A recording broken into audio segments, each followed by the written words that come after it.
오늘 우리에게 주시는 하나님의 말씀은 마가복음 7장 마가복음 7장 24절에서 30절 말씀 함께 보겠습니다.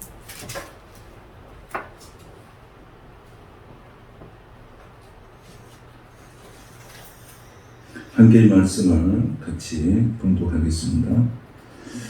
예수께서 일어나사 거기를 떠나 도로 지방으로 가서 한 집에 들어가 아무도 모르게 하시려 하나 숨길 수 없더라. 이에 더러운 귀신 들린 어린 딸을 둔 한 여자가 예수의 소문을 듣고 곧 와서 그 방 아래에 엎드리니 그 여자는 헬라인이요 수로보니게 족속이라. 자기 딸에게서 귀신 쫓아내 주시기를 간구하거든 예수께서 이르시되 자녀로 먼저 배불리 먹게 할지니 자녀의 떡을 취하여 개들에게 던짐이 마땅치 아니하니라. 여자가 대답하여 이르되 주여 올소이다마는 상 아래 끼들도 아이들이 먹던 부스러기를 먹나이다. 예수께서 이르시되 이 말을 하였으니 돌아가라. 귀신이 내 딸에게서 나갔느니라 하시며 여자가 집에 돌아가 본즉 아이가 침상에 누웠고 귀신이 나갔더라. 아멘. 연약함이 은혜가 되는가, 이런 제목으로 말씀을 같이 나누겠습니다. 오늘 이 시대에, 어렵고 힘든 시대를 지나가는 이 시대에 우리에게 필요한 것은 믿음이라고 믿습니다. 이 시대에 가장 필요한 것은 믿음이에요. 우리의 신앙이 흔들리지 않는 믿음, 기초가 든든한 믿음. 그래서 예수님께서는 마태복음에서 믿음의 기초를 말씀하실 때 반석 위에 세우신 집과 모래 위에 세우신 집에 대해서 말씀을 해주셨어요. 모래 위에 지은 집이나 반석 위에 세운 집이나 평상시에는 이렇게 해 뜨고 날씨 좋을 때는 아무 문제가 없어요. 그런데 비가 오고 바람이 불고 이제 홍수가 날 때 이 집이 반석 위에 세워진 집이냐 모래 위에 지은 집이냐 하는 것은 그때 판명이 난다. 그때. 그래서 이제 비가 오고 홍수가 날 때 모래 위에 짓는 집은 그냥 무너지지만은 반석 위에 세워진 집은 든든하게 세워진다. 오늘 우리의 믿음이 모래 위에 세워진 집이 아니고 반석 위에 세워진 든든한 집들이 되어서 이 세상의 모든 풍파와 파고를 잘 견디며 헤쳐나가며 승리하시는 믿음의 종들이 되시기를 축복합니다. 그래서 오늘 이 시대에 우리에게 필요한 것이 믿음이에요. 어떤 상황 속에서도 끝까지 예수님을 붙든 것, 이게 믿음이에요. 믿음은 다른 게 아니에요. 하나님의 아들 예수 그리스도를 끝까지 붙드는 것, 어떤 상황 속에도 붙들고 사는 것, 이게 믿음이에요. 그래서 내 믿음이 있느냐 없느냐는 하나님의 아들 예수 그리스도를 붙들고 사느냐 그렇지 않느냐, 이게 믿음의 크고 작는 것을 이게 규정하는 것입니다. 예수님 당시에 정말 믿음 있는 사람이 어떤 사람이었을까요? 여러분이 생각했을 때 예수님하고 가장 가깝게 지낸 사람이 어떤 사람들이었어요? 예수님의 제자들이에요. 그런데 예수님의 제자들이 믿음이 제일 좋아야 되잖아요. 그 중에서 누가 제일 좋아야 되냐면 베드로도 좋아야 되고 안드레도 좋아야 되고 야고보도 좋아야 되고 요한도 좋아야 되고, 이 제자들이 주로 예수님과 함께 신방했던 제자들입니다. 주로 예수님은 이 제자들 데리고 기도도 하려고 하시고 이 제자들 데리고 사역도 하시고 신방도 하시고 그렇게 하셨잖아요. 그러면 믿음이 누가 좋아야 되겠어요? 정말 이 제자들의 믿음이 좋아야 되잖아요. 예수님을 가장 가까이서 예수님을 이렇게 보좌하고 함께 동행하는 사람들이기 때문에.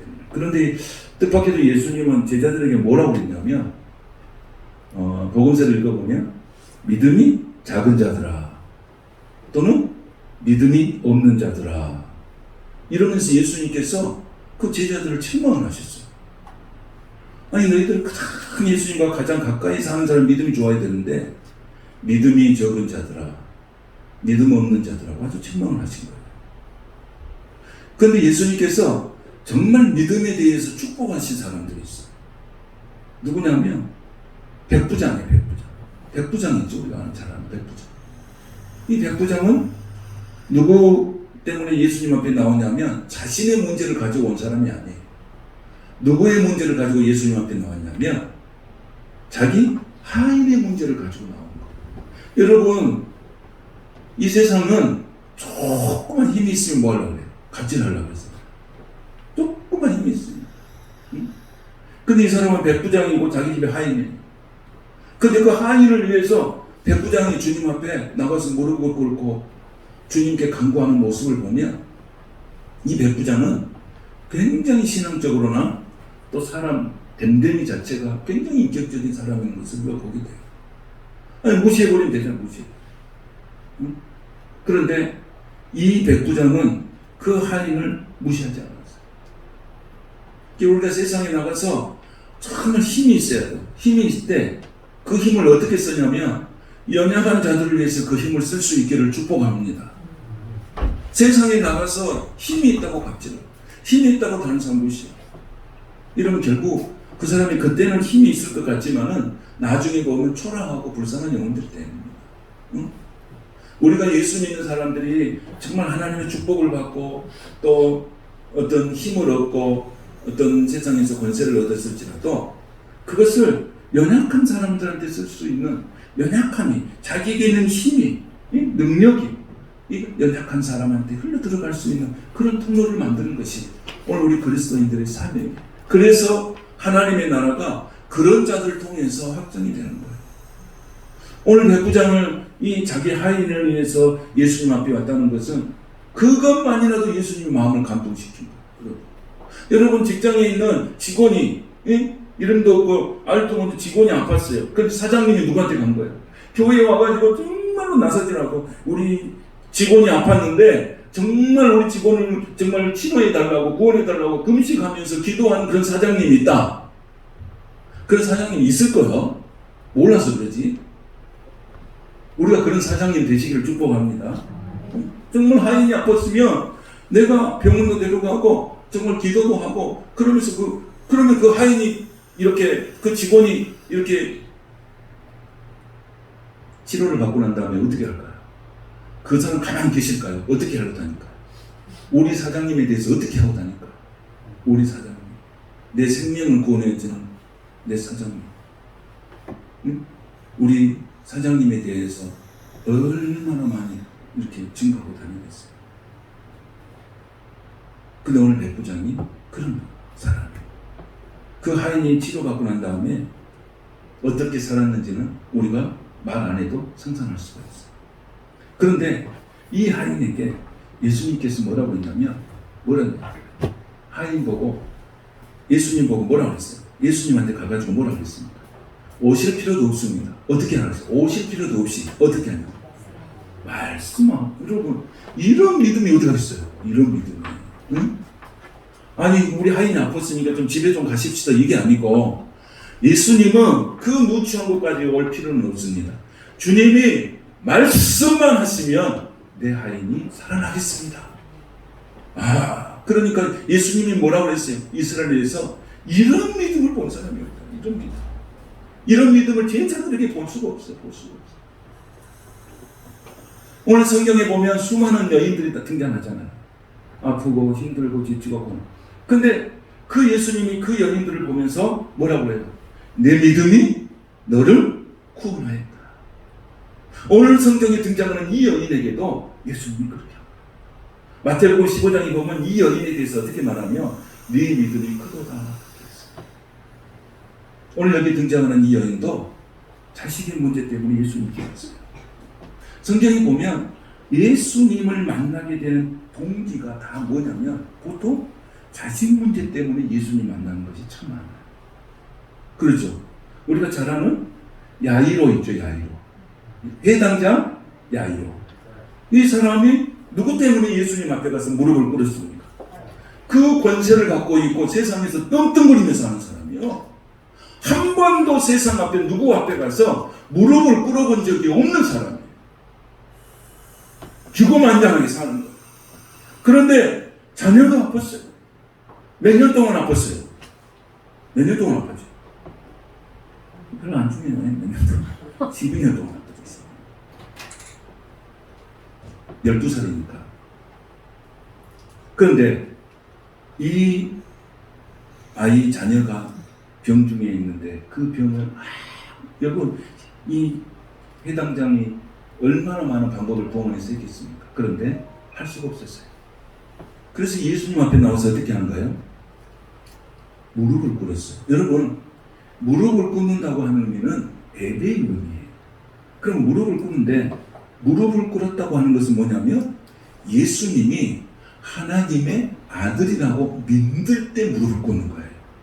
성경에 나타나는 많은 사건은 무릎을 꿇었다고 하는 것은 이분이 하나님의 아들 예수님 메시아라고 하는 것을 믿어질 때 무릎을 꿇어요. 오늘 우리가 봉독한 이 성경에 나오는 수르보니게 연인도 예수님 앞에 뭐 했냐면, 자, 여기 보세요. 25절 한번 보세요. 소문을 듣고 곧 와서 그 발 아래 뭐 했어요? 엎드렸어요. 엎드렸거든요. 이 의미는 예배의 의미가 있어요. 그러니까 이 여인도 이방 여인이지만은, 이방 족속이지만은, 이 여인도 누구란 거예요? 예수님이 하나님의 아들인 것을 안 거예요. 믿은 거예요. 그래서 무릎을 꿇는 거예요. 오늘 우리가 이 자식에 대한 안타까움으로 찾아온 여인, 어떻게 이 문제를 해결받았을까? 오늘도 여러 가지 인생의 문제가 있는 우리의 삶 가운데 오늘도 이 말씀을 통해서 여러분의 인생의 문제를 해결받으시는 은혜가 있게 되시기를 축복합니다.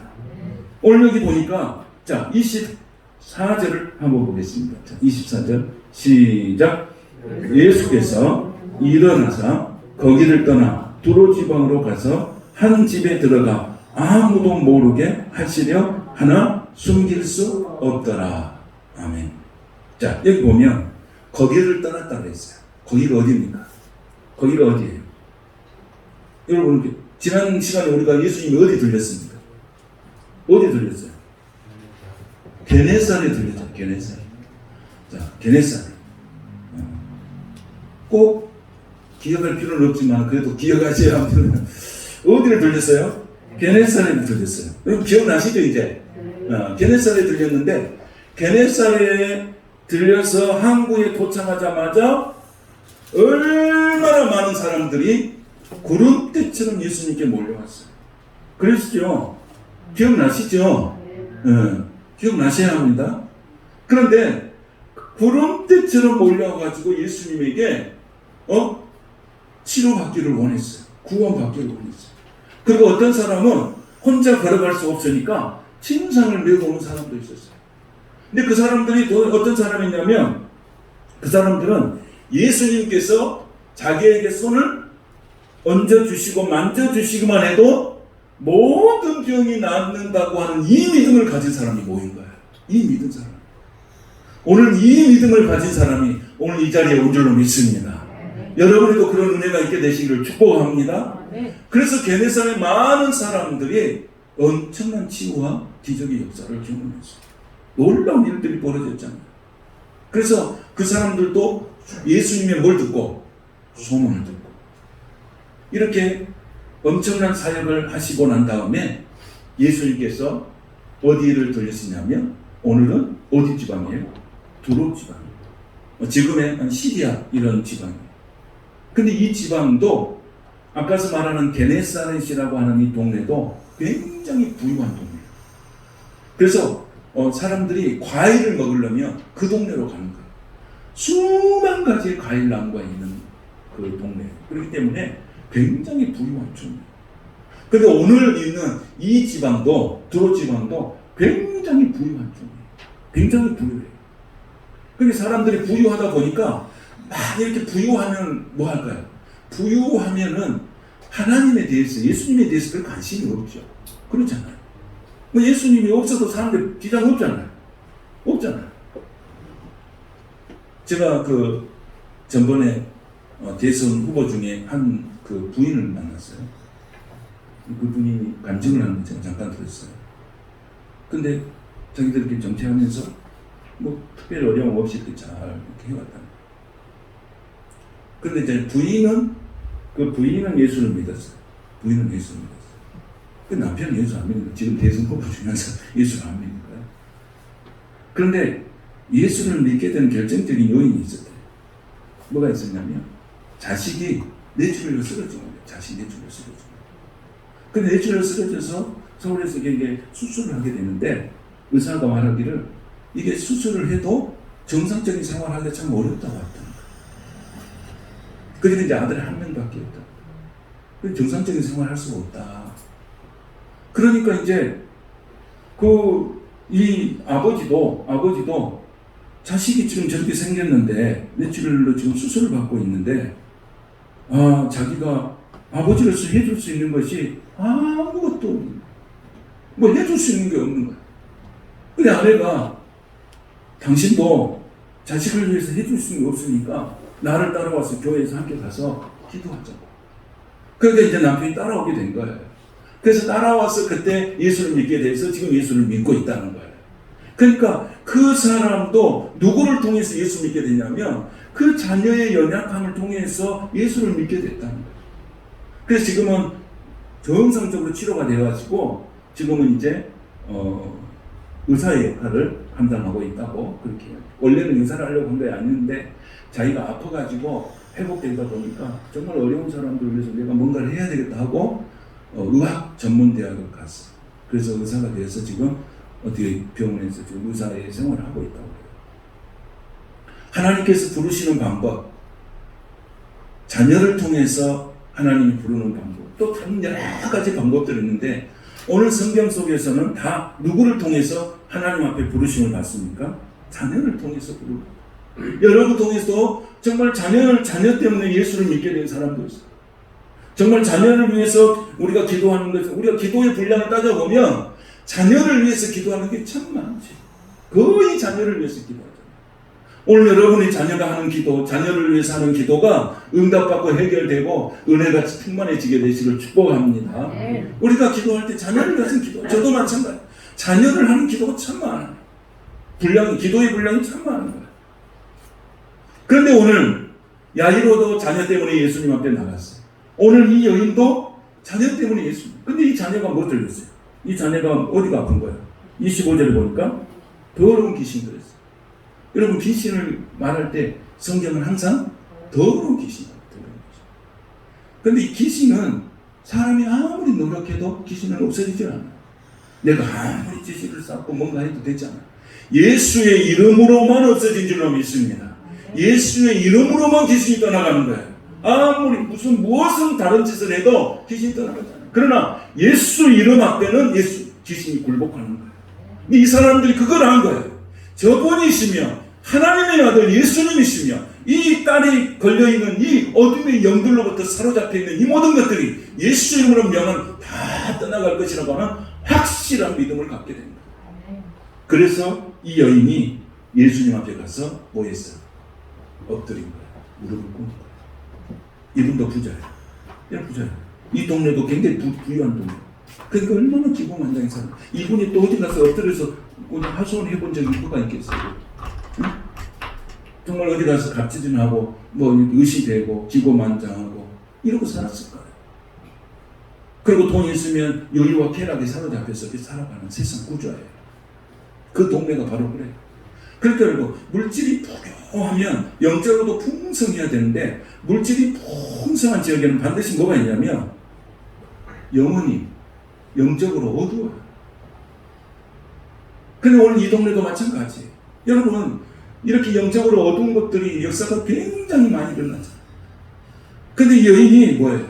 한 번도 누구에게 가서 엎드려 본 적이 없어. 호소해 본 적도 없어. 아쉬운 말 해본 적도 없어. 그런데 그 여인이 그 자녀의 문제를 가지고 예수님 앞에 나가서 엎드린 거야. 이것은 모든 것을 내려놓고 굴복하는 거야. 다시 말하면 이 여인은 이 자녀를 병들어 있는 이 자녀를 위해서 내가 할 수 있는 일은 아무것도 없음을 고백하는 거야. 아무것도 없어. 다른 일 안 해봤겠어요? 아무것도 할 수 없어. 그래서 찾아온 것이 어디예요? 예수님이 찾아온 거예요. 여러분 우리가 뭐 어떤 문제가 있으면 처음부터 예수님이 안 찾아오죠. 다 해봤어. 세상에서 할 수 있는 방법 다 해보고 난 다음에 해도 안 되는 어디 찾아와요? 교회 찾아오는 거예요. 그게 원래 맞아요. 그게 맞아. 왜냐면 처음부터 찾아오겠어요. 이분도 마찬가지일 거예요. 돈으로 해보고 힘으로 해보고 다 해보도 안 됐어. 엎드리고. 그런데 이분이 예수님 앞에 딱 찾아와서 하는 말씀이 있어요. 자, 볼까요? 성경을 한번 보겠습니다. 자, 성경을 보면 28절에 보면 이분이 예수님을 뭘로 표현했냐 보면, 자, 28절 시작. 여자가 대답하여 이르시되 주여 올소이다. 아멘. 여기까지. 예수님을 뭐라고 표현한 것입니까? 주여 이렇게 표현했어요. 여러분, 성경학자들이 이 복음서에서 주여라고 하는 말을 최초로 한 사람이 이 여인이에요. 근데 이 여인은 무슨 여인이에요? 이방 여인이에요. 그런데 이분이 예수님 앞에 와서 엎드렸다는 것은 이분이 예수님이 누군지를 알았어요? 이분이 예수님이 하나님의 아들이신 걸 믿는 거예요. 이분이 치료자고, 이분이 구원자이시고, 이분이 생명이고, 이분이 천국으로 인도하실 분이고, 이분이 위로자고, 이분이 평안을 주실 분을 이 여인은 믿은 거예요. 그런데 예수님께서 이 여인에게 뭐라고 했냐면 마태복음 15장에서 네 믿음이 크도다 그랬어요. 할렐루야.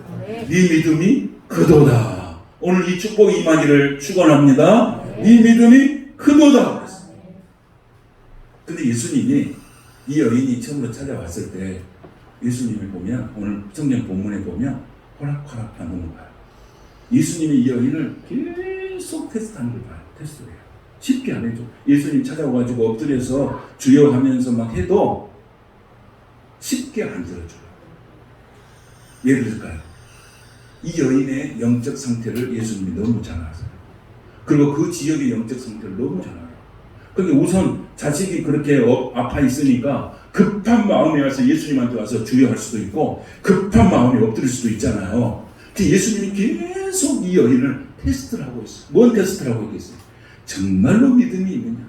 정말로 나를 하나님의 아들 예수로 믿고 있느냐를 계속 테스트하는 것을 보게 돼요. 그래서 예수님 앞에 나와서 이 뭐라고 그러냐면, 자, 27절을 보겠어요. 27절 말씀 다 같이 시작. 예수께서 이르시되 자녀로 먼저 배불리 먹게 할지니 자녀의 떡을 취하여 개들에게 던짐이 마땅치 아니하니라. 아멘. 자, 여기 보시면 예수님 앞에 나와서 자기 자녀가 예수님을 인하여서 치료받고 구원받기를 원해서 예수님 앞에 왔잖아요. 근데 예수님이 뭐라고 했냐면 자녀의 떡을 뭐라고 해요? 누구에게? 개들에게 던짐이 마땅치 아니하다. 이런 말을 했어요.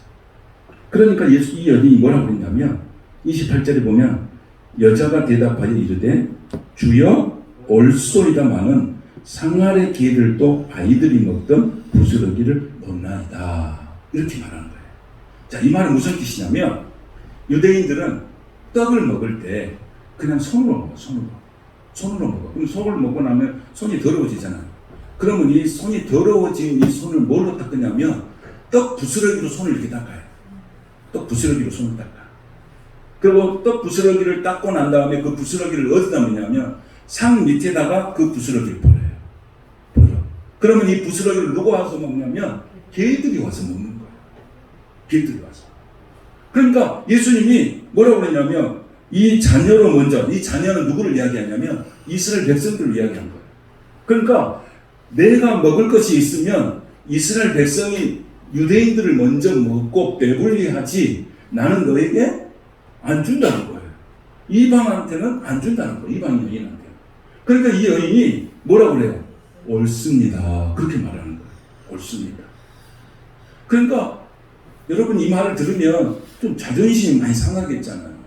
자기가 이 부잣집 여인이 한 번도 자존심 상해본 적이 없는데 오늘 예수님 앞에서 자녀 문제 때문에 가지고 나왔는데 엄청난 자존심이 상하잖아요. 아니 이것을 뭐냐면 내 자녀에게 먼저 먹고 배불리 한 다음에 뭐라고 그랬어요? 이게 누구한테 던진다고? 개들에게 던진다. 그러니까 이 여인도 그걸 수긍을 한 거예요. 그러니까 이 여인의 마음 상태가 정말로 예수님에게 치료받기를 너무너무 간구합니다. 자존심 상해가지고 탁 뛰쳐나간 것이 아니고 같이 예수님하고 대면한 것을 보죠. 그리고 예수님에게 뭐라고 했냐면 예수님 올소이다. 그렇죠? 여자가 대답하여 이르되 옳소이다마는 상한의 개들도 아이들이 먹던 뭘 먹습니까? 부스러기를 먹습니다. 그러니까 예수님께서 이 말을 딱 듣는 거예요. 이게 무슨 말이냐면 떡을 먹을 때 떡을 먹고 난 다음에 손을 뭘로 씻는다고요? 부스러기로 씻는 거예요. 그럼 부스러기를 상 밑에 버리면 개들이 와서 먹는 거예요. 그러니까 이 여인을 예수님이 무슨 취급한 거예요? 뭔 취급한 거예요? 개 취급한 거예요. 여러분 이 여인은 가장 높은 데 있다가 예수님 앞에 나가서 가장 낮은 곳을 내려가 버린 거예요. 그게 여인이 뭐라고 했냐면 좋습니다. 내가 기침받아서 좋습니다. 내가 무슨 말을 해도 좋습니다. 내 딸만 치료될 수 있다면은 내가 개치급을 받든 무슨 치급을 받든 아무 상관하지 않습니다. 그러면서 뭐라고 했냐면 개들도 뭘 먹는다고요? 개들도 애기들이 먹던 부스러기를 먹습니다. 그게 예수님이 내게 부스러기 은혜라도 주십시오. 부스러기라도 조각이라도 나한테 주신다면 너무너무 감사하겠습니다. 너무너무 감사하겠습니다. 예수님 큰 것이 아닙니다. 부스러기 아니 부스러기. 그 부스러기라도 내게 부어주신다면 내 자녀가 살아나겠습니다. 이 믿음이 오늘 우리에게 있기를 원합니다. 이 여인은 큰 것을 바라지 않고 예수님 앞에 나가서 그렇습니다.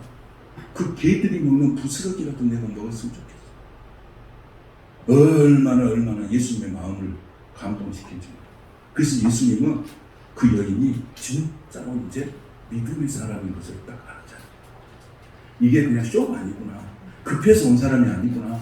정말로 하나님의 아들, 내가 하나님의 아들, 예수님이 하나님의 아들, 예수님인 것을 정말로 믿은 사람이구나. 그러면서 그에게 은혜를 베푸신데 뭐라고 베푸십니까? 자, 29절 보겠습니다. 시작. 예수께서 이르시되 이 말을 하였으니 돌아가라.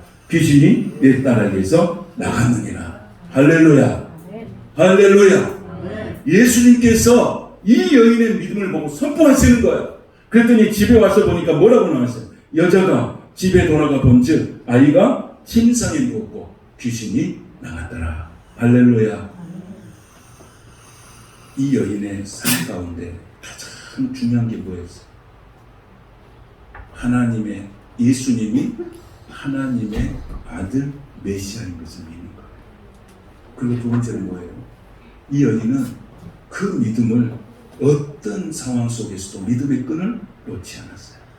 아무리 자기를 자존심 상하게 하고 비취급을 하는 단어가 자기에게 오더라도 그 모든 수치를 다 견뎌냈어요. 다 견뎌내고 예수님께서 은혜 주실 때까지, 예수님께서 응답하실 때까지, 예수님께서 치유를 주실 때까지 끝까지 견디면서 그 자리를 나오질 않았어요. 그때 예수님의 응답이 그 가정에 임하게 되었습니다. 그 가정에 평안이 찾아왔습니다. 그 가정에 축복이 임했습니다. 그 가정에 웃음이 임했습니다. 할렐루야. 오늘 우리가 우리 신앙생활 하면서 상처받았다고 신앙생활 그만해야지.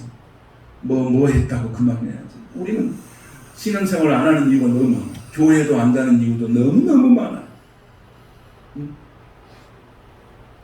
이게 목회를 하고 개척교회를 하고 자원교회를 하고 교회를 안 나가야 되는 이유에 대해서 너무 많아. 나는 누구 때문에 못 나가고 누구 때문에 못 나가고. 여러분 이걸 잘 이겨내야지 성숙한 그리스도인으로 세워질 수 있음을 믿습니다. 여러분 세상에 상처받지 않는 교회가 있어요. 세상에서 상처 안 받았어요. 교회에서도 상처받고 다 상처받고 가정 안에도 있고. 그럼 그것을 견디고 잘 이겨내야 성숙한 사람이 되어서 열매 있는 삶이 되게 됩니다. 그래서 하나님의 거룩한 사람들의 살아가는 삶은 바로 이 여인이 가졌던 믿음을 가져야 돼요. 어떤 상황 속에서도 흔들리지 않는 믿음, 강인한 믿음, 기초가 든든한 믿음, 바람이 불어도 흔들리지 않는 믿음, 홍수가 나도 무너지지 않는 이 믿음, 결국 이 믿음의 승리자가 돼요. 그래서 우리가 찬양하잖아요. 이 믿음 더욱 굳세라. 할렐루야. 이 믿음 더욱 굳세라. 여러분 내가 신앙생활을 하면서 내가 힘들고 지치고 권고하고 내 마음의 신앙이 흔들릴 때 있을 때 우리가 부르는 찬양이에요. 이 믿음 더욱 굳세라. 이 믿음 더욱 굳세라. 100번만 하면요 믿음의 확신이 생기는 거예요. 저도 믿음이 막 이렇게 혼란스럽고 마음이 혼란스러우면 이 믿음도 없고 후련만이 다 할 것도 없어요. 후련만. 이 믿음도 없고 세라. 이 믿음도 없고 세라. 이거 최소한 10번 이상만 해보세요. 믿음의 확신이 생겨요. 부요함이 생기고 풍성해져요. 믿음이에요. 오늘 이 믿음 여러분 흔들 때마다 찬송하세요. 이 믿음도 없고 세라. 이 믿음도 없고 세라. 그리고 또 우리가 찬양하잖아요. 주께서 우리에게 주신 이 믿음으로 일어날 일을 기대하네. 항상 그 믿음으로 사시길 바라요. 믿음으로 일어날 일을 기대하면서 하는 거예요. 오늘도 여러분 기대하십시오. 놀라운 일이 일어날 것입니다. 내일도 기대하십시오. 놀라운 일들이 일어날 것입니다. 자녀들을 믿음으로 기대하십시오. 자녀들을 통해서 놀라운 일이 일어날 것입니다. 여러분의 하시는 일 믿음으로 기대하십시오. 놀라운 일들이 일어날 것입니다. 이 여인은 끝까지 포기하잖아요. 그래서 예수님이 뭐라고 하세요? 너희가 기도하고 낭망치 말아야 될 것을 이렇게 말씀하세요. 기도하는 자는 뭐 하지 말아요? 낭망하지 말아요. 기도하는 자는 그것이 응답될 때까지 포기하지 말아요. 기도하는 사람들은 어떤 환경이 내게 올지라도 절대로 무너지면 안 돼요. 왜? 내가 기도할 때 얼마나 많은 방해꾼들이 있겠어요. 응? 영적으로 기도하면 얼마나 많은 방해꾼이 나를 침범하겠습니까? 여러분, 내가 기도하지 않고 어느 순간에 기도의 자리에 탁 들어가려고 하면 수많은 사탄 마귀의 기도를 방해하는 거예요. 응? 그것을 이겨내야 돼요. 내 자존심을 무너뜨리는 어떤 말을 했을 때도 그걸 이겨내야 돼요. 누가 내게 상처 주는 말을 했을 때 그걸 이겨내야 돼요. 여러분 이겨내시길 바라요. 술을 버리게 연인처럼 이겨내면 됩니다. 이겨내면 승리합니다. 그것이 여러분의 직장일 수도 있고 여러분의 가정일 수도 있고 그것이 교회일 수도 있어요. 끝까지 견딘 자에게 하나님은 승리를 주시고 구원을 주십니다. 할렐루야. 저는 여러분이 그렇게 될 것이고 믿습니다. 여러분들이 그 어떤 환경 속에도 흔들리지 말고 말씀을 붙들어야 돼요. 말씀을 붙들면 그 말씀이 바로 역사가 일어나고 응답의 역사가 일어나고 말씀을 둔다면 반드시 승리하게 될 것입니다. 말씀을 정리합니다. 오늘 이 수르비게 연인은 아무 걱정 없는 사람입니다. 물질이 풍요로운 살았지만 영원히 빈곤한 사람이었어요. 그리고 어둠과 황폐한 속에서 살아갔던 사람입니다. 그의 자녀 문제 때문에 예수님을 만나서 그 가정에 하나님의 평안이 임하게 되었습니다. 추석 명절을 맞이해서 여러분의 온 가정에 어둠의 영들이 예수님을 다 떠나가기를 축원합니다. 그리고 그 가정 안에 예수님의 샬롬, 하나님의 샬롬이 추석 명절을 통해서 임하게 되시기를 축복합니다. 거기에 모인 모든 자들이 하나님의 샬롬을 경험하게 되시기를 축복합니다. 그래서 예수님 말씀하세요. 뭐라고 하냐? 하나님의 나라, 귀신이 떠나가면 하나님의 나라가 임한다고 하셨어요. 여러분 이 추석 명절에 여러분의 가정에 하나님의 나라가 임하여서 의와 희락과 기쁨이 넘치는 복된 명절이 되시기를 주님의 이름으로 축복합니다. 거룩하신 하나님 아버지 감사합니다. 오늘 우리에게도 은혜를 주시옵소서. 부스러기 은혜라도 줬사오니 허락하여 주시옵소서. 부스러기 은혜를 구하는 사람에게 우리 예수님은 가장 좋은 것을 허락하여 주셨습니다. 오늘도 이 은혜를 발견한 우리들 내게도 이 은혜를 주십시오. 부스러기라도 줬사오니 이 은혜를 내게 부어주시라고 간절한 마음으로 주님 앞에 구하는 기도하는 자마다 큰 은혜의 축복으로 역사하여 주시옵소서. 우리가 기도할 때 우리가 믿음 생활할 때 어떤 상황 앞에서도 우리 하나님 내가 때로는 자존심 상한 일이 있을지라도 거기에 무너지지 말고 계속해서 하나님을 의지하고 주 앞에 엎드려서 궁극적으로 승리하게 하시는 우리 주님을 붙들고 승리하는 우리 모두가 되게 하여 주시옵소서. 우리 사랑하는 성도들 모든 가정을 예수님의 보혈로 덮어 주시옵소서. 그 가정에 샬롬이 임하게 하여 주시옵소서. 주님의 진정한 평안이 임하게 하여 주시옵소서. 우리 자녀들을 축복하여 주시고 자녀 속에 하나님의 거룩함이 있게 하여 주시고 그 자녀들이 믿음으로 자녀들을 통해서 믿음으로 일어날 일을 기대합니다. 하나님 기대한 대로 역사하시는 주님을 찬양합니다. 영광 받아 주시옵소서. 예수님의 이름으로 축복하며 기도하옵나이다. 아멘.